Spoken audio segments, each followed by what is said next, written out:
বাংলাদেশ সরকারের ভূমি related authority নামজারি প্রক্রিয়ায় কিছু সংস্কার এনেছে। কি কি সংস্কার আনা হলো এবং ভূমি মালিকরা এখন কোন পদ্ধতিতে নামজারি করবে, আজকের সম্পূর্ণ ভিডিওটি জুড়ে আমি সেই বিষয় নিয়ে ডিটেইলে ডিসক্রাইব। দীর্ঘদিন নামজারি বন্ধ থাকার কারণে এই সময়ের মধ্যে যে সকল ব্যক্তি নামজারির জন্য চেষ্টা করেছেন তারা নানানভাবে ক্ষতিগ্রস্ত হয়েছেন কিংবা বিভিন্নভাবে হ্যারাসমেন্ট হয়েছেন। এখন নামজারি করার জন্য কিছু পদ্ধতি কিন্তু অটোমেটিক্যালি দীর্ঘদিন ধরে চলে আসছিল, সেই প্রথাগত পদ্ধতিগুলোকে কিছুটা সংস্কার করা জরুরি ছিল। দ্যাটস হোয়াই নামজারি প্রক্রিয়াটা সম্পূর্ণ বন্ধ ছিল এবং আপনারা জানেন এখন কিন্তু আর আগের মতো কাগজে কলমে নামজারি মিউটেশন করে দেওয়া হয় না। আপনাদের তথা ভূমি মালিকদের আবেদনের প্রেক্ষিতে ভূমি মন্ত্রণালয়ের নির্দেশিত ওয়েবসাইটে ঢুকে তারপরে অনলাইনের মাধ্যমে ভূমি মালিকদেরকে তথা ল্যান্ড ওনাদেরকে নামজারি করে দেওয়া হয় এবং এই নামজারি করার যে ওয়েবসাইটটি সেটি কিন্তু একটু ইমপ্রুভমেন্ট করার প্রয়োজন ছিল এবং উন্নত করার চিন্তা ভাবনা নিয়েই এতদিন ধরে সেগুলোর ভিতরে কিছু অটোমেটিক সিস্টেমের যে কাজগুলো সেগুলো করা হচ্ছিল। এখন ভূমি মালিকেরা মনে করতে পারেন যে আগের সিস্টেমে হয়তো এই নামজারির প্রক্রিয়াটা সম্পন্ন করা হবে না এবং অনেকেই এই সংক্রান্ত বিষয় নিয়ে বিভিন্নভাবে সচেতনতা করার চেষ্টা করেছেন। ভিউয়ার্স,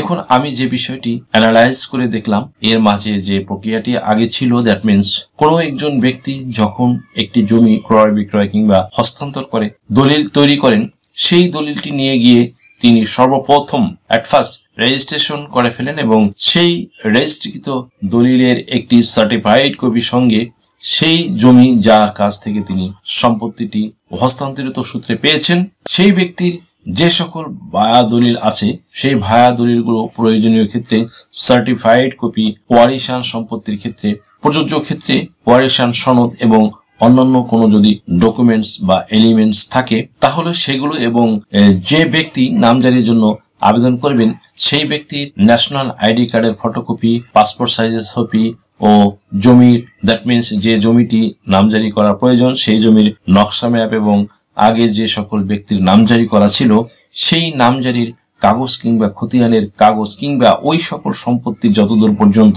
চেইন অফ কমান্ড করা যায়, দ্যাট মিনস যার নামে রেকর্ড ছিল অর্থাৎ বিগত যে রেকর্ডগুলো ছিল BS record Bangladesh survey, BRS record তথা রিভিশনাল সার্ভে, কোথাও হয়তো সিটি জরিপ বা সিটি সার্ভে হয়েছিল সেই সিটি জরিপ এবং কোনো সময় আবার পাকিস্তান আমলের এসএ জরিপ তথা স্টেট অ্যাকুইজিশন, তার আগে সিএস জরিপ দ্যাট মিনস ক্যাডাস্ট্রাল সার্ভে, এই জরিপগুলোর যদি কাগজপত্র থাকে সেই কাগজগুলো এবং আনুষঙ্গিক অন্য কোনো ডকুমেন্টস যদি ভূমি অফিসগুলোর প্রয়োজন মনে করে তাহলে ভূমি মালিকদেরকে কিন্তু সরবরাহ করতে হতো। তারপরে একটি ডিসিআর কাগজের মাধ্যমে কিছু নির্দিষ্ট ফি পরিশোধের মাধ্যমে পরিপূর্ণভাবে ভূমি অফিসে নামজারির জন্য আবেদন করা হতো এবং তারই পরিপ্রেক্ষিতে ভূমি অফিসগুলোর দায়িত্বপ্রাপ্ত কর্মকর্তারা নির্দেশনা মেনে দ্যাট মিনস আইন দ্বারা নির্দেশিত পদক্ষেপগুলো গ্রহণ করতেন এবং মেনটেন করতেন। প্রাথমিক অবস্থায়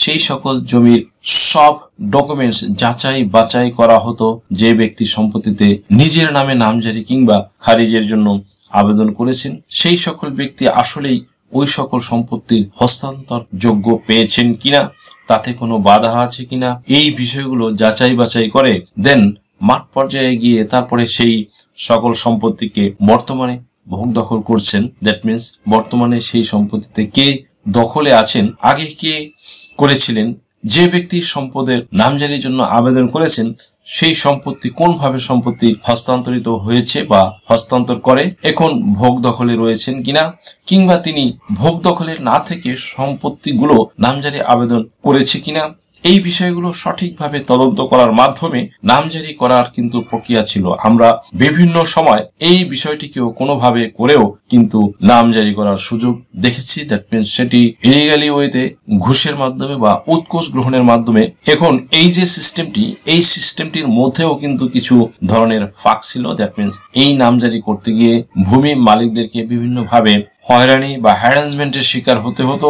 দীর্ঘ সময় নামজারির জন্য হ্যাঙ্গিং হয়ে থাকতো বা পেন্ডিং হতো। আবার নামজারিতে যদি কোনো ডকুমেন্টস আনুষঙ্গিক প্রয়োজন থাকে কিংবা ঘাটতি থাকে তাহলে নামজারির জন্য যে আবেদন সেটি কিন্তু খারিজ করে দেওয়া হতো বা বাতিল করে দেওয়া হতো। এখন মন্ত্রণালয় থেকেও একটি নির্দেশনা ছিল যে ভূমি মালিকদের কোনোভাবে আর নামজারির আবেদন খারিজ করে দেওয়া যাবে না। যদি কোনো ধরনের সংশোধনের প্রয়োজন হয় ভূমি মালিকদেরকে জানাতে হবে, অ্যান্ড দেন ভূমি মালিক সেই ঘাটতিটি পূরণ করার চেষ্টা করবে কিংবা সেগুলো সংশোধন করে পুনরায় সেখানে আবেদনের সঙ্গে সংযুক্ত করে দেওয়ার কিন্তু একটি সুযোগ প্রদান করা হয়েছিল। বাট ভূমি মন্ত্রণালয়ের এত পদক্ষেপের পরেও কোনোভাবে দুর্নীতিকে এড়ানো যাচ্ছে না, ছিল না, এবং অটোমেটিক ভাবে পুরোপুরি অনলাইন বেসড করার যে প্রয়াস ছিল বা যে ইচ্ছা ছিল সেটিতেও অনেক কিন্তু কোনোভাবে দুর্নীতিকে এড়ানো যাচ্ছে না বা ছিল বা অটোমেটিক্যালি পুরোপুরি,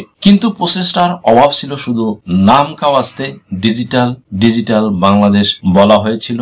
এখন যে বিষয়টি ওয়েবসাইটের সঙ্গে যুক্ত হয়েছে সেটি হলো নামজারিতে যখন আবেদন করবেন সেখানে একটি অপশন চালু করার কথা, কিন্তু ভূমি মন্ত্রণালয় থেকে বারবার বলা হচ্ছিল যে আমরা এমন ভাবে এই ওয়েবসাইটটিকে সাজাবো যেন ভবিষ্যতে যে কর্মপরিকল্পনা, দ্যাট মিনস কোনো ব্যক্তি যখন সম্পত্তির অনুকূলে দলিল রেজিস্ট্রেশন করবেন সেই দলিলের রেজিস্ট্রেশনের সঙ্গে সঙ্গে যেন অটোমেটিক রেজিস্ট্রেশনের সঙ্গে সঙ্গে যেন অটোমেটিক ভাবে, দ্যাট মিনস অটোমেশনের মাধ্যমে সেই ব্যক্তির নামে নামজারিও হয়ে যায়, দ্যাট মিনস খতিয়ান সংশোধনও হয়ে যায় এবং সেই ব্যক্তি একই সঙ্গে যেন দলিল রেজিস্ট্রেশনের বা যে সার্টিফাইড কপি সেটি এবং নামজারির কাগজ হাতে পায় এবং তারই পরিপ্রেক্ষিতে ওই বিষয়টিকে সংযুক্ত করে এখন ওই সিস্টেমটাকে কিন্তু আগের মতোই রাখা হয়েছে। যদি কোনো ব্যক্তি কোনোভাবে মনে করেন যে নামজারির প্রক্রিয়া হয়তো চেঞ্জ হয়ে গেছে এবং কোনো নতুন পদ্ধতি এসে গেছে কিংবা নতুন করে কোনো সিস্টেম আসছে, হয়তো টাকার পরিমাণে বাড়ানো হচ্ছে কিংবা কোনো ডকুমেন্টস বাদ যাচ্ছে কিংবা কোনো ডকুমেন্টস এর প্রয়োজনীয়তা কমে যাচ্ছে, দলিল দিয়ে শুধুমাত্র নামজারি করা যাবে, আনুষঙ্গিক ডকুমেন্টস দরকার হয়তো পড়বে না, এই সকল বিষয় আসলে কোনোটাই কোনোভাবে পরিবর্তন হয় নাই। যে প্রক্রিয়ায় নামজারির আবেদন করতে হতো সেই প্রক্রিয়াটিতেই কিন্তু এখনো রয়ে গেছে।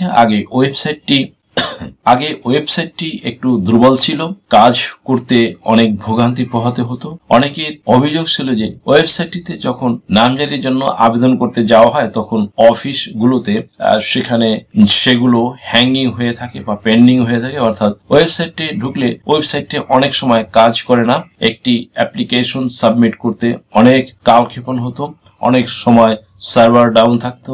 তো এই বিষয়গুলো যেন না হয় এই জন্য এই সার্ভারগুলোকে কিন্তু আধুনিকায়ন করা হয়েছে তথা ডিজিটালাইজ করা হয়েছে এবং আরেকটু ডেভেলপ করা হয়েছে। সব সিস্টেমেই আগের মতো রয়েছে, তবে হয়তো ওয়েবসাইটে ঢুকে আপনি আগের ফরম্যাটে কোনো কিছু দেখবেন না। এখন ওই ওয়েবসাইটটাকে একটু ইমপ্রুভ এবং চেঞ্জিং করে নামজারির প্রক্রিয়াটা অন্য কোনো জায়গায় নিয়ে ঢুকিয়ে রাখা হয়েছে। এই সিস্টেমগুলো শুধু পরিবর্তন হয়েছে, জাস্ট আগের সিস্টেমে সবকিছু রয়েছে। আগে আপনারা যেভাবে নামজারির জন্য আবেদন করতেন সেই প্রসিডিউর মেনেই সেই সকল ডকুমেন্ট সরকারের কিন্তু নামজারি করতে হবে, কিন্তু অটোমেশনের কথা বলা হচ্ছে। সেই অটোমেশনটা কিন্তু ওই দলিল অটোমেটিক রেজিস্ট্রেশনের প্রক্রিয়া যখন থেকে শুরু হবে তখন এটির সঙ্গে অ্যাটাচমেন্ট করে দেওয়া হবে, সেই সুযোগটা কিন্তু এতে সংযুক্ত করে দেওয়া হয়েছে।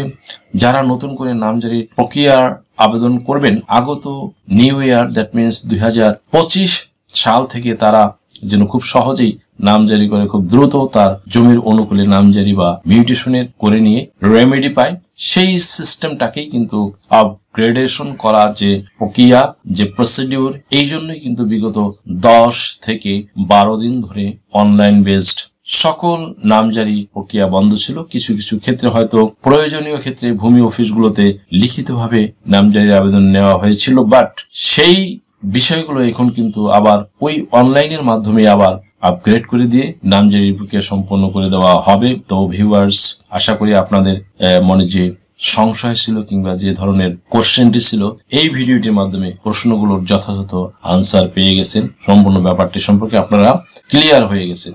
অনেক প্রশ্ন ছিল, অনেক ভিউয়ার্স অনেক সাবস্ক্রাইবার, অনেক শ্রোতা ভাই বোন বন্ধুরা এই প্রশ্ন আমাকে করেছিলেন যে আমাদের এই নামজারি কবে থেকে চালু হবে। তাদের জন্য এই ভিডিওটি আশা করি খুবই উপকারে আসবে। ভিউয়ার্স, ভিডিওটি যদি আপনাদের জন্য সামান্যতম উপকারে আসে তাহলে রিকোয়েস্ট করবো চ্যানেলটি লাইক, শেয়ার, কমেন্টস এবং সাবস্ক্রাইব করে পাশে থাকা বেল আইকনটি প্রেস করে দিন, যাতে পরবর্তী ভিডিওর নোটিফিকেশনটি খুব সহজেই পেয়ে যান। সো আজকের মতো এখানে শেষ করছি। দেখা হবে অন্য কোনো দিন, অন্য কোনো ভিডিওতে, অন্য কোনো আইনি কন্টেন্ট নিয়ে। সেই পর্যন্ত সকলে ভালো থাকুন, সুস্থ থাকুন, নিরাপদে থাকুন। আবারও সবাইকে ধন্যবাদ জানিয়ে এখানে শেষ করছি। আল্লাহ হাফেজ। দেশ ও বিদেশ থেকে যে কোনো ধরনের হলফনামা, এফিডেভিট নিতে চান, কাবিননামা, নিকানামা যে কোনো ভাষায় অনুবাদ করে বিভিন্ন মন্ত্রণালয়, ইসলামিক ফাউন্ডেশন থেকে সত্যায়িত করে নিতে চান, শিক্ষা সনদ বা অন্য যে কোনো ধরনের ডকুমেন্ট শিক্ষা বোর্ড, শিক্ষা মন্ত্রণালয় থেকে সত্যায়িত করে নিতে চান, ধর্ম পরিবর্তন করে কোর্ট ম্যারেজ করতে চান, কুরিয়ার, ইমেইল, হোয়াটসঅ্যাপ, ইমো, মেসেঞ্জারিতে ডেলিভারি নিতে পারবেন। তাছাড়াও সরাসরি এসেও নিতে পারবেন। Mobile number 01724583880।